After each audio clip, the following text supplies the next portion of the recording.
جتنا اس کا وہ چیز فیل کر لو، روحانیت فیل کر لو. روحانیت اسی طرح آتی ہے، بھوک سے ہی روحانیت آتی ہے.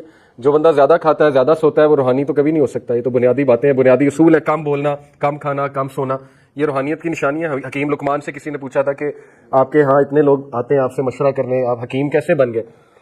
تو انہوں نے کہا کہ 6 چیزیں ہیں: کم کھاؤ، کم سو، کم گفتگو کرو، وعدہ جب کرو تو نبھاؤ، آنکھوں میں حیا پیدا کرو، جب بولو سچ بولو. یہ 6 ایک باتیں انہوں نے بتائیں، تفسیر میں آتا ہے سورہ لقمان کی.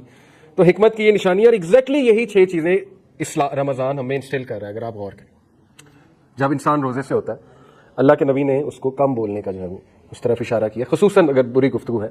لڑائی ہو، انسان کہہ دے جی کہ میں روزے سے ہوں اگلے کو. اور لڑائیاں بہت ہوتی ہیں رمضان میں، لوگ فرسٹریٹڈ ہوتے ہیں، جاب ہولڈرز اسپیشلی بائک پہ نکلے ہوتے ہیں، گاڑیوں پہ نکلے ہوتے ہیں، ظاہر ہے گرمی بھی ہوتی ہے، تو لوگ جو ہے وہ جھڑپ کر لیتے ہیں، لوگ فروٹ والوں سے لڑنے لگ جاتے ہیں، لوگ مختلف جگہ جا کر جو ہے وہ اپنا ٹیمپر لوز کر دیتے ہیں. تو اس کے بارے میں کلیئرلی رسول اللہ صلی اللہ علیہ وسلم نے فرمایا کہ اللہ تعالیٰ کو تمہاری بھوک اور پیاس کی کوئی ضرورت نہیں ہے. اگر تم زبان کا ہی خیال نہیں کر رہے ہو، بیک بائٹنگ کر رہے ہو، اگر تم سخت زبان ابھی تک استعمال کر رہے ہو، یا تمہارے دل نرم نہیں ہوئے، تو دیکھیں ہر چیز کی پریکٹس ہے رمضان میں، اور یہ سارے اعمال تقویٰ کی طرف لے جاتے ہیں. یہ تقوی کی ٹریننگ ہے. اسی لیے اللہ نے قرآن مجید سورہ بقرہ آیت نمبر 183 میں کہا: یا ایھا الذین آمنوا کتب علیکم الصیام کما کتب علی الذین من قبلکم لعلکم تتقون. اے لوگوں جو ایمان لائے ہو، رمضان ہم نے تم پر روزے ہم نے تم پر فرض کیے ہیں جیسے پچھلی قوموں پر فرض کیے تھے. لعلکم تتقون، تاکہ تم متقون بن جاؤ، تقوی والے بن جاؤ، پرہیزگار بن جاؤ. یہ ٹریننگ ہے پرہیزگاری کی. لیکن وہ پرہیزگاری کیسے اچیو ہوگی، یہ ایک سوالیہ نشان ہے، اور اسی کے بارے میں ریسرچ کرنی چاہیے ہمیں کہ پرہیزگاری کا کیا وہ میکانزم ہے جو رمضان ہمیں دیتا ہے. تو اس میں یہی ہے: کم سونا، کم کھانا، کم بولنا، اپنے معاملات کو درست کرنا، اور اللہ سبحانہ و تعالیٰ کی عبادت میں آگے بڑھنا. یہ سارے تقوی کے اعمال ہیں. تو اس کے علاوہ بہت سی حدیث میں آپ کے سامنے رکھتا ہوں رمضان کے ورچوز کے اوپر. اور یہ بات بھی یاد رکھیں کہ رمضان جو ہے یہ جوائے کا منتھ ہے مسلمان کے لیے، ہیپینس کا منتھ، خوشی کا منتھ. اس میں خوش رہنا چاہیے انسان کو. اور اس میں حدیث بھی ہے صحیح البخاری کی، رسول اللہ صلی اللہ علیہ وسلم نے فرمایا: the fasting person has 2 kinds of happiness. روزے رکھنے والا جو ہے اس کے لیے 2 خوشیاں ہیں. ایک happiness when he breaks his fast, وہ فطری ہیپینس ہے. خوشی کس بات کی ہوتی ہے کہ اللہ نے میرا روزہ قبول کیا انشاءاللہ، جب ہم دعا پڑھتے ہیں ظاہر ہے روزے افطاری کی. دوسرا خوشی یہ کہ جب انسان کی رگیں تر ہوتی ہیں، جب انسان جو ہے اس کی پیاس بجھتی ہے، انسان کھانا کھاتا ہے، اللہ کی نعمت کا شکر کرتا ہے، اور مزید اپریشیٹ کرتا ہے کہ مجھے اللہ نے کتنی نعمتیں دی ہیں، کھانے کو دیا ہے. اور یہ ایک فطری بات ہے کہ جب انسان ایک چیز سے دور رہتا ہے اور پھر اس کا استعمال کرتا ہے تو اس میں گریٹیٹیوڈ بھی آتا ہے. اور سائنٹیفکلی اسپیکنگ گریٹیٹیوڈ ہمیں ہیپینس کی طرف لے جاتا ہے. شکر گزاری ہمارے برین کے کچھ ایسے سینٹر سے جڑا ہوا ہے کہ وہاں سے ظاہر ہے کچھ کیمیکلز ریلیز ہوتے ہیں، سیروٹونن جیسے ہیپینس کا کیمیکل ہے. یہ ہیپینس کے کیمیکلز ہیں جو گریٹیٹیوڈ والے رویے سے ایکسکریٹ ہوتے ہیں، آپ کہہ لیں نکلتے ہیں. تو شکر گزاری ہمیں سکھاتا ہے رمضان. ایک تو یہ. دوسرا happiness when he meets his lord. دوسری خوشی ہوگی جب وہ اپنے رب سے ملاقات کرے گا، کیونکہ اللہ تعالیٰ جو ہے وہ روزے داروں کی خاص جو ہے وہ ظاہر ہے ان کو ٹریٹ کریں گے قیامت والے دن. بلکہ حدیث میں آتا ہے کہ ایک خاص دروازہ جنت کا وہ روزے داروں کے لیے، وہاں سے روزے دار گزریں گے. تو اس قدر یہ امپورٹنٹ منتھ ہے کہ اس کی حوالے سے رسول اللہ صلی اللہ علیہ وسلم 6 ماہ پہلے سے ٹریننگ شروع کر دیتے تھے. اور ٹریننگ سے کیا مراد ہے؟ دیکھیں، ہم نے رمضان میں اگر ایک گول بنایا کہ ہم نے عبادات زیادہ کرنی ہے، تو اس کے لیے آپ کو ابھی سے عبادات بڑھانی پڑیں گی. اس سے کیا مراد ہے؟ اگر آپ نماز آپ کی 5 منٹ کی ہے یا 6 منٹ کی ہے، 4 فرض نماز، تو آپ اس کو 10 منٹ پہ لے جائیں اسٹیمنا بڑھانے کے لیے. اگر آپ صرف ابھی سنتیں نہیں پڑھ رہے ہیں، صرف فرائض پڑھ رہے ہیں، جو کہ بہت سے ہم لوگوں کی عادت بن چکی ہے، تو آپ 12 سنت کو واپس لے کر آئیں ابھی سے. کیونکہ پروفیٹ صلی اللہ علیہ وسلم نے کہا کہ جو شخص دن میں 12 سنتیں ادا کرتا ہے، فجر کی 2، ظہر کی 4 اور 2 8 ہو گئیں، مغرب کی 2 10 ہو گئی، اور عشاء کی 2. یہ حدیث صحیح حدیث سے ثابت ہے.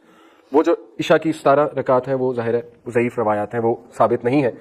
تو یہ 12 سنتیں ثابت ہیں صحیح حدیث سے. تو جو یہ 12 سنتیں ادا کرتا ہے، اللہ کے نبی نے کہا کہ جنت میں اس کے لیے خاص محل بنایا جاتا ہے. تو ابھی سے اس کی پریکٹس شروع کر دینی چاہیے. ابھی سے 12 سنتیں آپ پڑھنا شروع کر دیں تاکہ رمضان میں پڑھنا مزید آسان ہو. اور ابھی سے آپ ایڈجسٹمنٹ کر لیں کچھ اپنی روٹین کی، ٹھیک ہے نا. پہلے سے ایکسپیرینس کر لیں کہ مجھے کیا کیا چیز ایڈجسٹ کرنے والی ہے، ورنہ رمضان میں ایڈجسٹمنٹ کریں گے تو پھر وہ روزہ بھی ڈسٹرب ہو سکتا ہے اور عبادات بھی جو ہے وہ ڈسٹرب ہو سکتی ہیں. اسی طرح مثال کے طور پہ آپ کہتے ہیں میں قرآن زیادہ سے زیادہ پڑھوں گا رمضان میں، تو آپ ابھی سے وہ عادت ڈالیں. آپ اپنی سنتیں جو ہیں ان میں سورہ اخلاص کی جگہ اور سورج پڑھیں جو بھی آپ کو آتی ہیں. ہم زیادہ تر سورہ اخلاص پڑھتے ہیں، ہماری عادت ہے. تو آپ مختلف سورج پڑھنا شروع کریں 30ویں پارے کی. اس سے کیا ہوگا؟ آپ کی نماز میں ایک آپ کو خشیت بھی فیل ہوگی، ٹھیک ہے نا. آپ زیادہ صورتیں پڑھیں گے، آپ کی توجہ بھی نماز کی طرف آئے گی، ایک فطری بات ہے. تو ابھی سے وہ پریکٹس شروع کر دیں. اسی طرح آج سے ہی قرآن مجید کو ٹارگٹ بنائیں کہ میں اس کی تلاوت زیادہ سے زیادہ کروں، تاکہ جب منتھ آف رمضان آئے تو میرے لیے کوئی ایک دم سے نئی چیز نہ ہو، پہلے سے اسٹیمنا بلڈ ہوا ہوا ہے. پہلے سے تھوڑی ایکسرسائز کی ہوئی ہے تو اس میں مزید دل نرم ہو جاتا ہے، کیونکہ رمضان سے زیادہ فیوریبل ماحول کوئی بھی نہیں ہے. رمضان has come، یہ صحیح حدیث ہے مسند احمد کی. A blessed month in which Allah Almighty has obligated you to fast. In it the gates of heaven are open. جنت کے دروازے کھول دیے جاتے ہیں، رحمت کے دروازے، جنت کے دروازے، دل نرم ہو جاتے ہیں، فیوریبل انوائرمنٹ ہے to change. And in it the gates of hellfire are closed، جہنم کے دروازے بند کر دیے جاتے ہیں. And in it the devils are changed، اور جو شیاطین ہے، شریر شیاطین ہے، وہ چین کر دیے جاتے ہیں جنہوں نے تباہی مچائی ہوتی ہے. And in it is a night that is better than 1,000 months، اور اس میں ایک رات ہے جو 1000 مہینوں سے بہتر ہے. Thus whoever is deprived of its good is truly deprived، لہٰذا جو بھی اس سے فائدہ نہ اٹھا سکا وہ واقعی ایک بدبخت انسان ہے، ٹرولی ڈپرائیوڈ انسان ہے، وہ بہت زیادہ ڈیپریویشن ہے اس کی زندگی میں. تو اس لیے ابھی سے ایسے گریٹ منتھ کی محنت ہمیں شروع کرنی چاہیے. اگر آپ نے پلان بنایا ہے کہ میں نے کچھ دعائیں یاد کرنی ہیں تو آپ ابھی سے وہ دعائیں یاد کرنا شروع کر دیں، تاکہ رمضان میں ان دعاؤں کو آپ پڑھیں. جیسے آپ نے ایک ٹاپک سلیکٹ کیا جی تقوی کی دعائیں، میرے اندر اس کی کمی ہے، تو تقوی کی دعائیں نکالیں، رسول اللہ کی سکھائی ان کو لسٹ ڈاؤن کریں اور ان کو یاد کرنا شروع کریں. آج سے یاد کرنا شروع کریں، ٹائم نکال کے. آپ کو ایک ٹاسک بھی مل جائے گا، فضولیات سے بھی ہٹ جائیں گے ہم، فضول ایکٹیویٹیز سے، اور انشاءاللہ تقویٰ بھی بلڈ ہوگا. اسی طرح آپ کہتے ہیں کہ میں شکر گزاری کی دعائیں دیکھنا چاہتا ہوں یا اللہ کی حمد و ثنا کے الفاظ یاد کرنا چاہتا ہوں. دعا میں جتنے اللہ کی حمد و ثنا ہے اتنی وہ دعا مضبوط ہے. ہم تو سمپل یہ کہتے ہیں نا الحمدللہ والصلاۃ والسلام علی رسول اللہ، یہ ٹھیک ہے، لیکن اگر آپ اسلاف کی دعائیں دیکھیں تو وہ اللہ کی بہت بہت بہت حمد بیان کرتے تھے. الحمدللہ رب العالمین، اللہم انت السلام منک السلام، تبارک یا ذا الجلال والاکرام، سبحان اللہ وبحمدہ عدد خلقی ورضا نفسی وزنۃ عرشی مداد کلماتہ. تو بہت لمبی چوڑی حمد اللہ سبحانہ و تعالیٰ کی حدیث میں بیان ہوئی ہے، اذکار میں آتی ہے صبح اور شام کے، وہ یاد کریں. جتنا آپ اللہ کی حمد و ثنا بیان کریں گے اپنی دعا میں اتنا دعا مضبوط ہے اور اللہ بھی راضی ہوں گے، اللہ خوش ہوں گے. اللہ کو اپنی جو حمد و ثنا ہے بہت پسند ہے. پھر ایسے اذکار نکالیں جن کی بہت زیادہ اہمیت ہے، یہ سرچ کریں. وہ کیا ہے؟ ایک حدیث میں آتا ہے کہ سبحان اللہ، الحمدللہ اور لا الہ الا اللہ، یہ اللہ کے عرش کے گرد چکر لگاتے ہیں، یہ جو ورد ہے. اور جب آپ یہ ورد کرتے ہیں، کانٹیکسٹ بتا رہا ہوں حدیث کا، تو ظاہر ہے کہ یہ آپ کا ورد بھی اوپر جاتا ہے اور وہ بھی اللہ کے ارد گرد، عرش کے ارد گرد چکر لگاتا ہے. تو یہ اتنا پاورفل ورد ہے اور کچھ بھی نہیں ہے. اس سے نہ آپ کی کوئی میٹنگ رکی، نہ ڈرائیونگ رکی، کچھ بھی نہیں رکا.